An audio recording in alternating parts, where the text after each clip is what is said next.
Good evening and welcome to the commemorative area of the Australian War Memorial for this special last post ceremony. My name is Troy Clayton and shortly a member of the Australian Defence Force who is currently deployed overseas will read tonight's story. We'd like to acknowledge the veterans that have served, those that are still serving and the families that love and support them. We acknowledge the members of the RSL and Services Club Association, RSL Victoria and RSL Queensland, who continue to watch the broadcast of this ceremony across Australia. If you're able, please stand and join in singing the Australian National Anthem.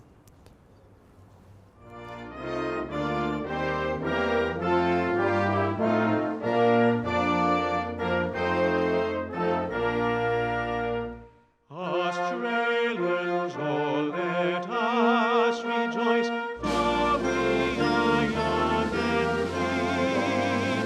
We've golden soil and wealth for toil, our home is birth by sea. Our land abounds in nature's gifts of beauty rich and rare. In history's page let every stage advance Australia fair. In joyful strains then let us sing, advance Australia fair. The Australian War Memorial was the vision of Charles Bean, Australia's First World War official historian. Bean landed with the Australian troops on Gallipoli and stayed with them at the front through to the end of the war. The idea of this national memorial and museum came to him at Pozières, France, in the depths of the bloody fighting of 1916.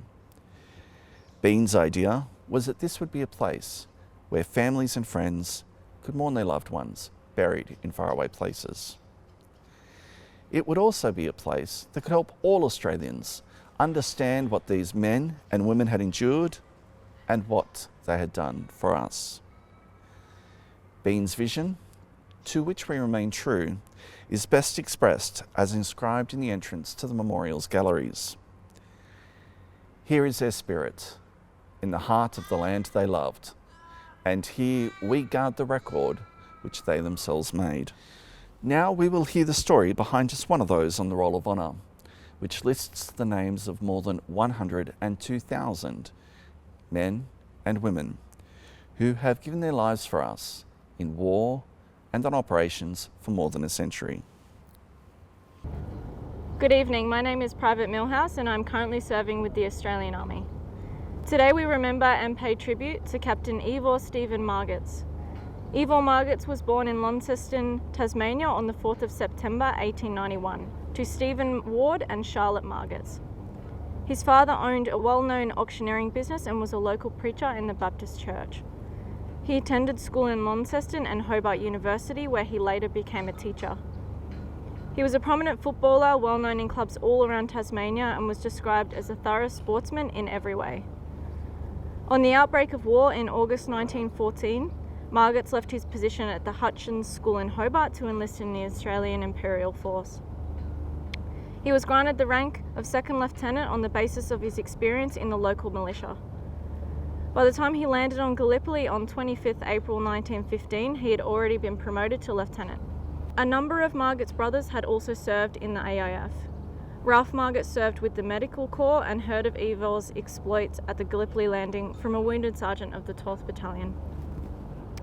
Ralph wrote, "The sergeant saw Ivor at about midday. He was well but very untidy. Said he was fighting like a wild Irishman, with most of his clothes torn off.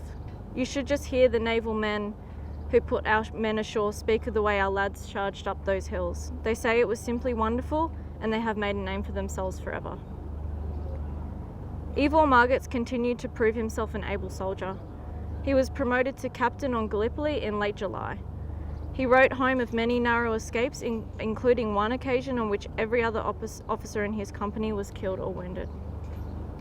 He came through unscathed, but later found his clothes were riddled with bullet holes. The 12th Battalion arrived in France in the first half of 1916.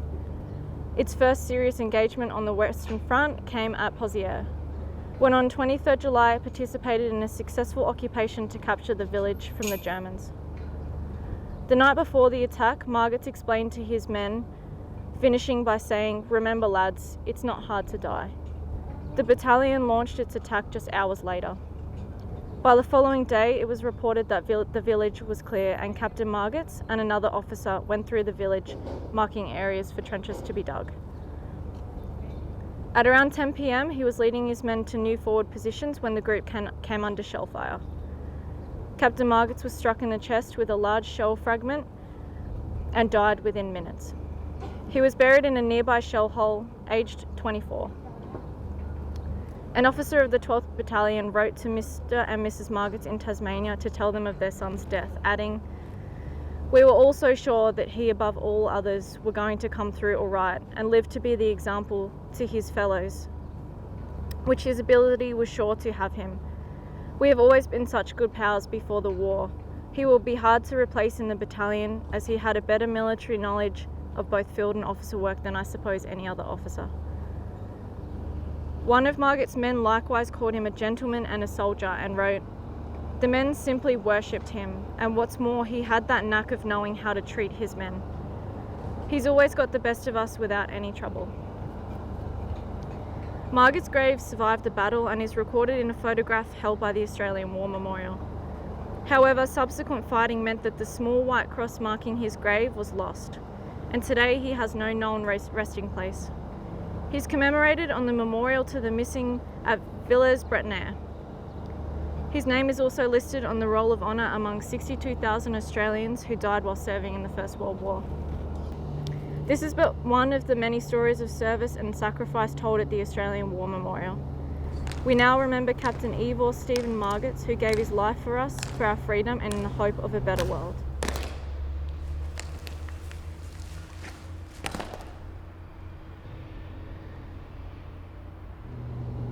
They shall grow not old, as we that are left grow old.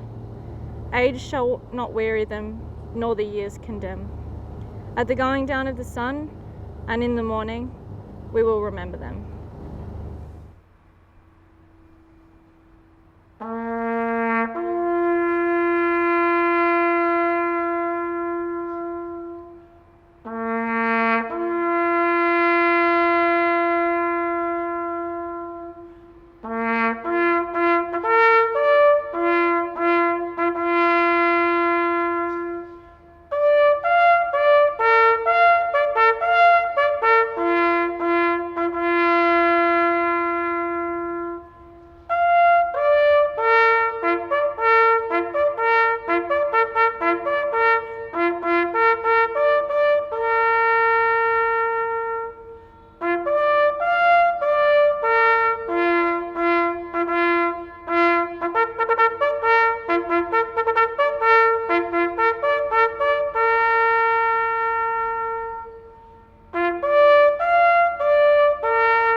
Lest we forget.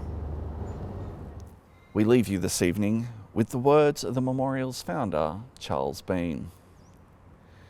Many a man lying out there at Pozieres or in the low scrub of Gallipoli, with his poor, tired senses barely working through the fever of his brain, has thought in his last moments, well, it's over. But in Australia, they will be proud of this. Ladies and gentlemen, girls and boys, that concludes the last post ceremony. We'd like to thank you for watching and wish you all a very good evening. Thank you.